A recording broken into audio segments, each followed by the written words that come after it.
Was Crawford dropped in round five? We're going to be taking a little bit of a film study of this. We're going to be talking about everything kind of Crawford. We're going to be breaking this film down and talking about why it was that I feel Crawford kind of dominated this fight. Now, with such little film out there, it's really, really tough to kind of get a good look at what's going on here. But someone, I got this comment a few times. In the fifth round, he gets kind of pinned on the corner on the ropes here. And when this shot comes, he's going to be parrying it. However, Crawford has this little habit here. We're going to take a look at it. He kind of turns and he crosses his feet here. Now, it's not exactly super clear what's going on with his feet. So we're going to kind of rewind back to just like 20 seconds before. One of Crawford's habits, right? He's going to be pivoting on the front foot here.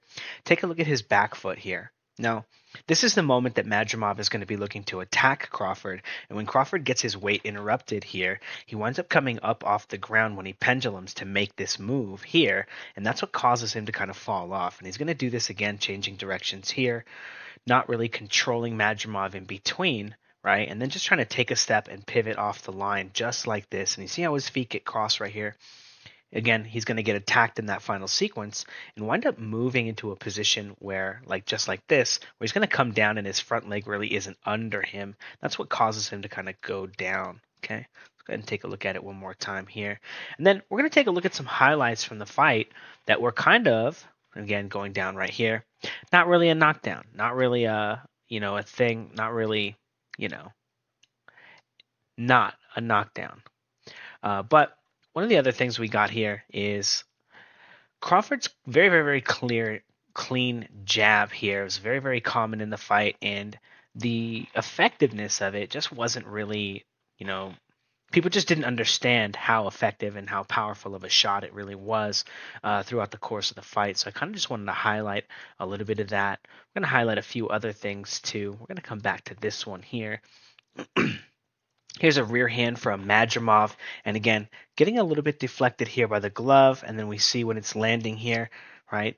The one somebody in the comment section pointed out that when Crawford would get hit, his braids would get knocked around, and I just want to point out that Madrimov doesn't have any braids, so it's not always super clear when he's getting hit cleanly. But when we watch this shot here, when it lands, it's actually not that brutal of a shot. It just looks crazy because of the dreads, right? Or the braids that he has.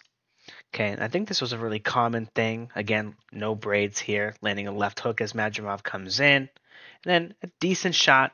Crawford's kind of rolling with it a little bit. His head kind of stays over there. The dreads, there's more sweat flying off.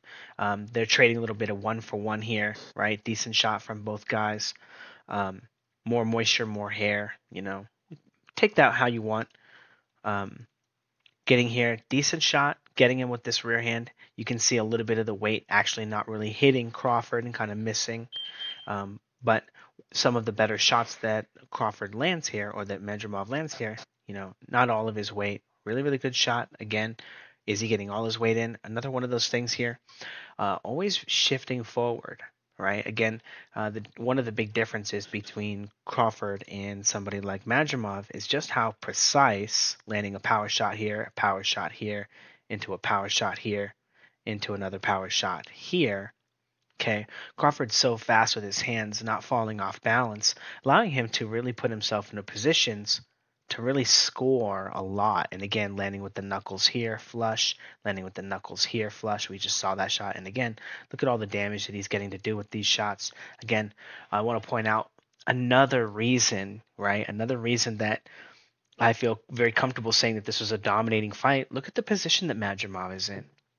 I want to ask you guys, at what point ever in the midst, when you guys work and train with your coaches, does your coach tell you to put yourself in this position to block a punch? At what point ever? Okay.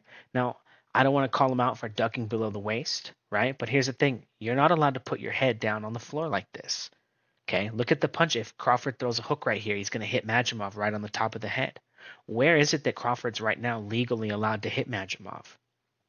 No.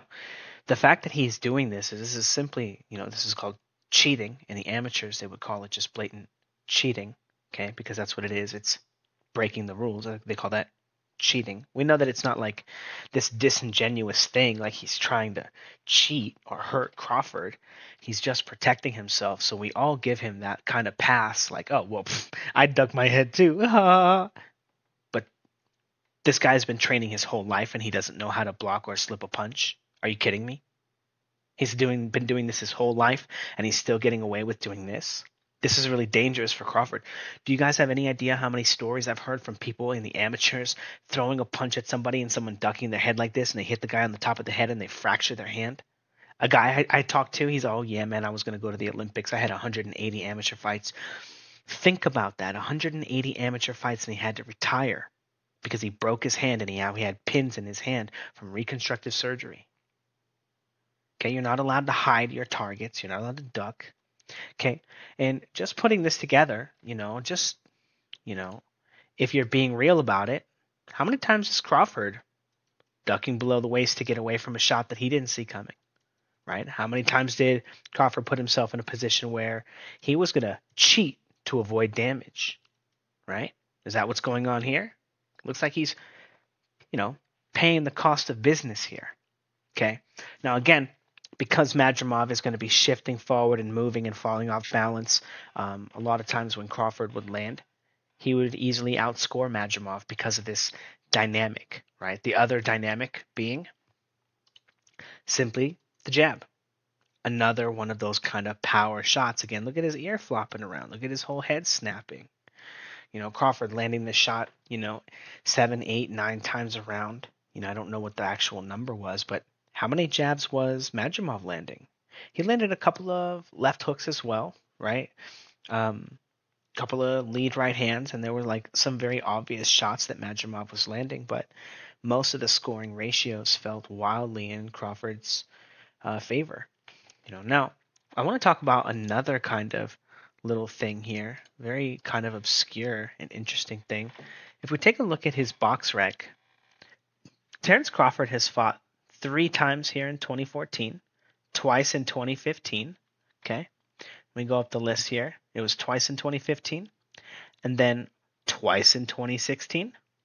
Okay, ending on John Molina, twice in 2017.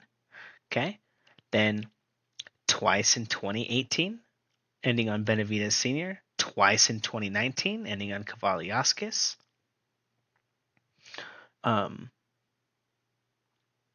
And then again, starting to fight only once a year after 2020. All right, once in 2020 here, once in 2021, once in 2022, once in 2023. Is Crawford going to fight only once in 2024? And when we think about this, I want to talk about the most fair criticisms. I got a lot of wild comments on my channel. We're going to talk a little bit about the comments and stuff too, but some of the most fair criticisms from the most staunch Bud haters, I'll say, not really, the people that were like Madrimov won and just how they think that, Crawford didn't cheat, duck below the waist. He didn't hide his targets. He paid the cost of business, and he still outpointed, Madrimov easy. But number one, Crawford just hasn't been active. He hasn't been active. He's been enjoying that Floyd Mayweather blueprint fight twice a year. And now it's gone down to 1 time a year, and he's not active. And, that's going to be one of those things that's going to make it harder for him to fight guys. I would say guys like Virgil Ortiz, but that guy's an old man already too, fighting once a year if he's lucky, and once every other year, just pulling out, not getting his activity. Who wants to fight Jaron Ennis? How often is Jaron Ennis getting to fight? How active is that guy getting to be? Not even that active either. So it's not like Crawford is going to be falling that far behind, But there are guys that are going to be more active, and that's going to be one of those things that's going to maybe sneak up on him. Also, it's going to be really, really bad for the division for 154 when Crawford starts getting all the belts and Jermell Charlo's them, right? Or Jermall Charlo's them, both of them, right? But that's important because Terence Crawford wants to move up and fight someone else who is a striker. you know. And when you think about this, that's Canelo Alvarez. He wants to move up and fight a bigger, stronger, not really that much bigger, but when Crawford moves up in weight and fills out, puts on weight, he'll be as big as Crawford or he'll be as big as Canelo. But if he's not fighting, if he's not being active, you know, one of the things that happened, and again, that's criticism number one, and that kind of ties into criticism number two, that Crawford didn't try to win the fight.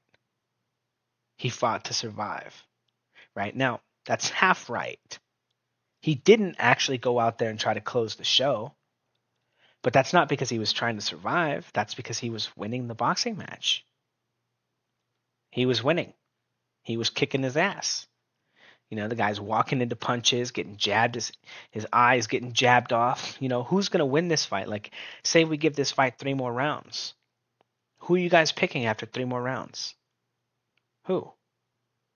Now, that's not the metric we want to use, because if Crawford's not out there and he's not using his energy in the 12-round span, he's not getting points for it. Okay? Simple as that, right? But I thought Crawford was winning. But the idea that he's not being active enough and he didn't go out there to win the fight, I think are tied, because I don't think Crawford maybe recognized when it was time to start pressuring Madrimov. When what Madrimov was doing was bullshit, right? Now I'm reminded by one of my first experiences, and this massive change in my boxing approach, but Floyd Mayweather versus Zab Judah. And in the fifth or the sixth round, Zab Judah starts moving his hands around. He calls it, like, he gives it a little bit of credit to like the 52 blocks guys, even though it doesn't look like exactly like what they're doing. But moving his hands around, and I used to call it summoning Megazord. He's moving his hands, and I remember Jim Lampley talking to the other guy. And I think he's like, you think that means anything? You think that what he's doing is like, no, that doesn't mean anything. Blah blah blah blah blah. Whatever. And it's like I just watched him move his hands around and put a spell on Floyd Mayweather and punch him in the face, having an active guard. And it was a very, very interesting idea to see how effective that was at getting control of Mayweather. Anyway, it was a very, very, very revolutionary fight, right? To watch it work again against Floyd Mayweather. But how much of Israel Madrimov's active guard was posturing? How much of it was him just trying to stay safe in front of Crawford, but not trying to land punches, not looking to set something up, simply hoping that by moving his head around and taking up space in front of Crawford, that he would stop Crawford from feeling comfortable controlling him and attacking him and looking for openings, right? Letting him know that he was getting tired, right? Like when Kavaliauskas was starting to fade, right? Taking big breaths, not putting pressure on Crawford, but allowing Crawford to dictate the pace, and realize that it's because Kavaliauskas was falling behind, because he was getting tired. Now, I think that Crawford missed his opportunity to figure out at what point he was supposed to pressure Kavaliauskas or Madrimov, but I think at the end of the fight, he was well ahead. He was starting to dominate the scoring, landing the bigger shots. And Madrimov was having a very, very difficult time keeping up with Crawford. But again, a very fair criticism. He wasn't trying to close the show. He was comfortable with his lead. And then at the end, I think that maybe he thought that, he could do more in the little amount of time that he had against somebody like Madrimov. But, just like I think that if Kavaliauskas keeps fighting and doesn't retire, if he keeps fighting and he buckles down at 154, he could become a great gatekeeper and get some really, really good fights when guys like Stanionis move up, when Jaron Ennis moves up. Maybe he can get a rematch with Virgil Ortiz if he wants it. But maybe he could fight Tim Tszyu. I'm not saying Tim Tszyu should fight. I'm saying the opposite. Tim Tszyu, if you're out there listening, please, brother, do not fight Kavaliauskas. He will kill you. But Kavaliauskas, is going to show, and just like Majimov, these two guys, they're going to show that they are better than losing to Crawford, than losing to Crawford says about them, right? And again, um, I don't talk a lot about Virgil Ortiz simply because he's the biggest of the welterweights, right? And being kind of a weight bully in that regard, I give him the least amount of credit for his excellent skills simply because he's beating up little kids. Like Sam Vargas versus Virgil Ortiz. Come on, you guys. Come on. Come on. Um, but Virgil Ortiz, I don't know if I expect him to lose any fights that or I don't know if I expect him to be down on the cards when he loses any fights, if he loses any fights. Virgil Ortiz is, very, very, very talented fighter. And again, at the 154, Madrimov would be a great fight for him. It'd be a great test for him. I think Virgil Ortiz has sparred with Madrimov as well. Somebody said that they did a bunch of rounds and Virgil Ortiz lost like the last 7 to Madrimov, which, again, not saying like, oh, he's getting Crawford's leftovers, just like with Kavaliaskis, but, you know, it's a great benchmark. It's a great way to see where you are. And here's the thing. Uh, big power puncher, Virgil Ortiz, front foot fighter, usually gets kind of stuck on the front foot a little bit. Might have a little bit of trouble with Madrimov, you know. But anyway, back to Crawford. Yeah, I think that he needs to be, if he wants to be taken seriously at 154, he's going to have to stay a little bit active. I think there are a lot of really tough fights out there.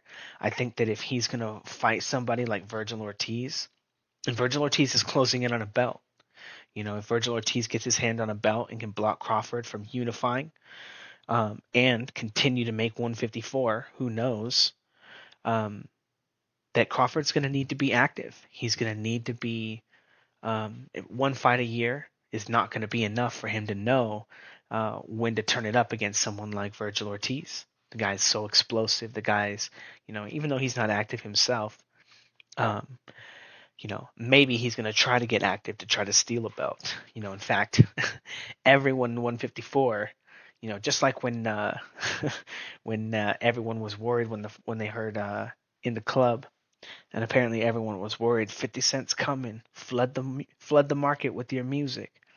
That's what 154 needs to do right now. Crawford's coming for the belts. Get as many fights as you can in your division. Try to get to a belt. Try to get to a mandatory slot. With Crawford only fighting once a year and trying to chase maybe a fight with Canelo,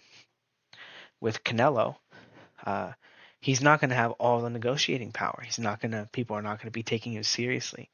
They will when he calls, but they're not also going to be thinking, let's wait for Crawford and see what he does. The guy's fighting once a year. So, I think it was a great fight. I think Madrimov is going to look better than what losing to Crawford says about him. He'll do that not only by the end of Crawford's career, when Crawford goes around and, maybe puts it on Virgil Ortiz and whoops his ass too, but probably easily beats everyone else in 154. But also when he winds up fighting the other guys at 154 as well, But yeah, is Crawford still pound for pound number one? Crawford has consistently fought guys that are tougher and more difficult than people give credit for. Like how insane. I know that people are not going to give credit to Gamboa because he blew out his Achilles in round 1 against Tank Davis. And then like Devin Haney gets to fight a broken Gamboa. Tank Davis gets to fight a broken Gamboa. And Crawford, I don't want to say he struggled with Gamboa, but here's the thing. Crawford knocked Gamboa out. He fought a real Gamboa, that didn't blow his Achilles out in round 1. How long did it take Tank Davis to get him out? And he had one leg. How long did it take Devin Haney to get him out? Right? He didn't get him out, right? I don't remember actually. I don't think he did. But Crawford got the best version out. The one that was champion, the one that was, undefeated. And then Kavaliauskas. There was a time where I think Kavaliauskas might have been the second best welterweight in the division. And before Crawford got there, he might have been the best. If you guys think him fighting Sean Porter or him fighting Keith Thurman or him fighting Errol Spence, he is a killer. And then Madrimov, his Crawford's very, very, very underrated resume. So in my opinion, and I've been saying it for a few years, probably like I think since around the start of my channel, which by the way, I didn't even know who Crawford was when I started my channel. People just started, hey, you guys got to, you like film study, you like good fight, you got to check this guy out. And I was like, oh man, that guy's pretty good. Yep, he is pretty good. Yep, he would beat Floyd Mayweather. He'd kick his ass. But anyway, I think that Crawford is the pound for pound number one best fighter on the planet right now. I think the only reason that you can, and I think, again, he did just beat Madrimov, so you got to give him a little bit of bump in the pound for pound. But if you're not going to give it to him, I think the only other person is Usyk, because nobody beat a better weight bully than Usyk. Tyson Fury is like the biggest, most athletic, crazy, tough fight on the planet. Like pound for pound, like he's just the hardest guy because he's so big. Crawford's probably not ever going to fight anybody who's has as big of a size difference, right? And is as with a skill level, like in relation to the size difference. Like Fundora is like pretty okay, but not on the skill level of Tyson Fury. Not on the speed or the snappiness, the sharpness. But anyway, yeah, it was a great performance. The only thing that Crawford really needed to do was figure out when he was going to turn it up and really put it on Madrimov, and try to get a stoppage.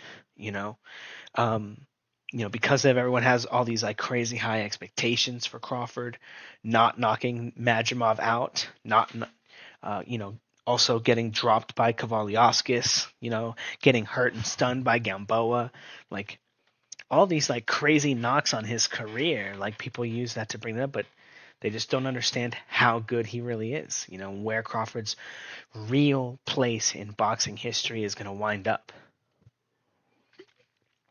So, people were all excited about like Floyd Mayweather, and then all like, oh man, we're gonna miss this when it's gone. It's like nobody misses Floyd Mayweather fights.